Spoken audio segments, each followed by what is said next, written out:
Hey everybody, I wanted to do a little demonstration on how molas are made. So molas are those, the fabric artworks made by the Guna women in Panama.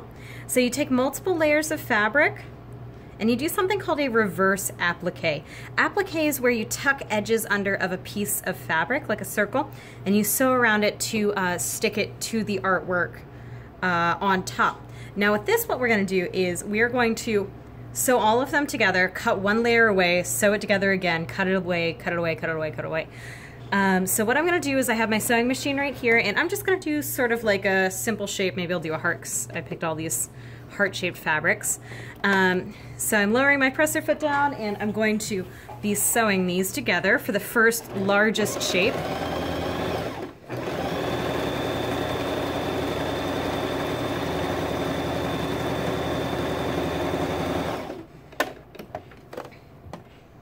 Kind of hard with the white thread to see, but we'll work it out.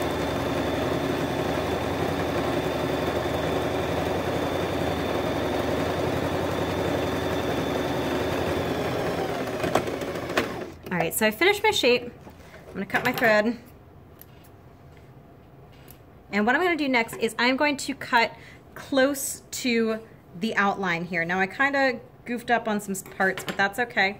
I'm pinching the fabric to pull just the top layer off because we only want to do one layer at a time. So just like when you're cutting through paper, I'm making a little hole and cutting through.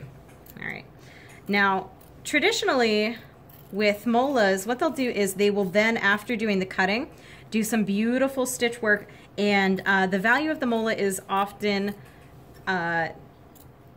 figured out with how fine the stitching is, so like how thin and small the stitches are, how little you can see them.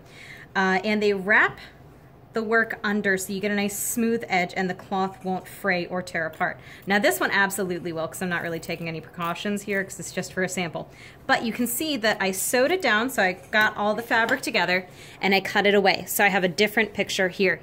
Next I'm going to go on the inside and make a smaller version of the same heart.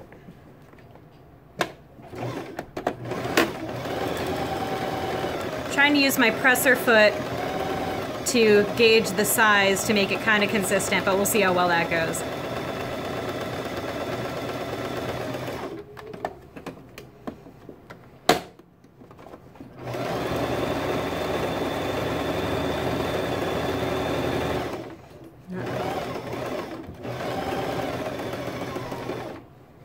Got a little too thin in one spot. There we go.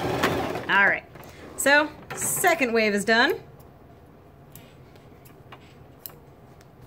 And I do the same thing. I pinch that middle part and pull it up so I can get my scissors down in there.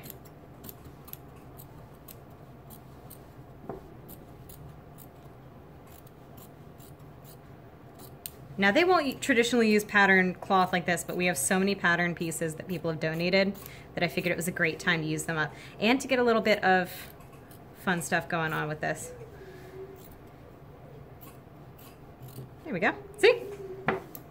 And I can continue to go deeper and deeper until I have everything finished. And I can also go outwards if I would like to. So that's basically, I'm going to do one more layer, why not? But this is basically how the molas are made. Again, they do the work a lot better than I do, but that's okay. I'm not dedicating my life to this. This is a 5-minute long video for you guys, just kind of understand the concept. So of course it's not going to be amazing, but it's a really cool art technique and it's great to see people doing it. All right, let's see.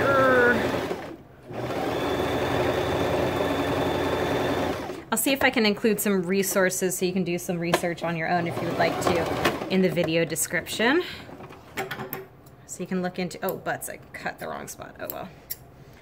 Alrighty, get this last little guy going. The old pinch and pull.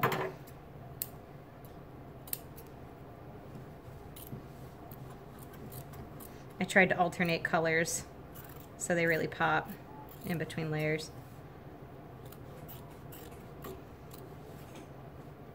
You know me, I'm not big into hearts, but hey, it's easy. I was gonna do a star, but that's way too difficult for right now. All right.